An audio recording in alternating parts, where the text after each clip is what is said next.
Hi friends, Kadapa to Chennai బయలుదేరినాను. ఈ video పెట్టే కారణం ఏంటి అంటే, నేను కడప నుంచి చెన్నై బయలుదేరినాను. పోయే దారిలో మంచి వర్షం పడింది. అందుకే మీరు కూడా షేర్ చేసుకుందామని ఈ వీడియో పెడుతున్నాను. మంచి క్లైమేట్ వచ్చింది.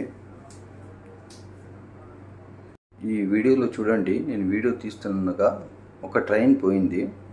ఎంత ఫాస్ట్గా పోయిందంటే ఒక్క నిమిషంలో ట్రైన్ అంతా స్పీడ్గా వెళ్ళిపోయింది. కొద్ది నిమిషాల్లో ట్రైన్ వస్తుంది. ఇప్పుడు వీడియోలోనే చూడండి మీరు, ఎంత ఫాస్ట్గా పోయిందంటే మరీ అంతగా ఫాస్ట్ పోయింది. నేను ఆశ్చర్యమైపోయినాను, ట్రైన్ అంత ఫాస్ట్ పోతుంది అని. ఇప్పుడు వస్తుంది చూడండి, ఒక్క నిమిషంలో ట్రైన్ అంతా వెళ్ళిపోయిందని చూడండి.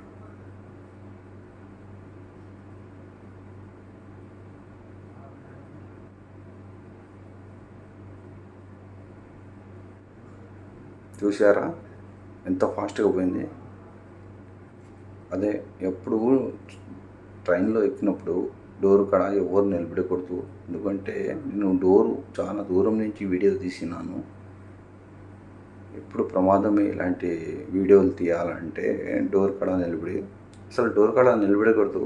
ఎవరైనా ఉన్నాయి, మనము సీటు కొన్నాము, సీటులోనే కూర్చొని ఉండాలా. తమిళనాడులో మనం ఎంట్రన్స్ అయినాము. ఎంట్రన్స్ అయిన తర్వాత అన్నీ ట్రైన్స్ ఎక్కువ శాతము మెట్రో, లోకల్ ట్రైన్స్ ఎక్కువ శాతము. చూసారా, ప్రతి ఒక్క 2 నిమిషాలకి ఒక స్టేషన్ వచ్చేస్తుంది. అంత ఫాస్ట్గా పోతుంది ఇది ట్రైను. ఈ గాలి, మంచి వాతావరణం. ఇప్పుడు నేను ట్రైన్ లోపల చూపిస్తున్నాను. అందరు కూర్చున్నాను. నాకు సీట్ కూడా దొరికింది. అస్సలు వీళ్ళకి సీటే దొరకలే, పాపం డోర్ కాడ కూర్చొని ఉన్నారు. కొంతమంది పాపం బాత్రూమ్ కాడే నిలిచి ఉన్నారు సీట్లు దొరకలేక. కొంతమంది డోర్ కాడే కూర్చొని ఉన్నారు. అట్టనే జర్నీ అడ్జస్ట్ చేసుకున్నారు వాళ్ళు. చూడండి ఎన్ని ట్రైన్స్ వస్తున్నాయి, ఎన్ని ట్రైన్స్ పోతున్నాయి. ఇది లోకల్ ట్రైన్, ఇది మెట్రో, ఇది చెన్నైది లోకల్ ట్రైన్. ఇది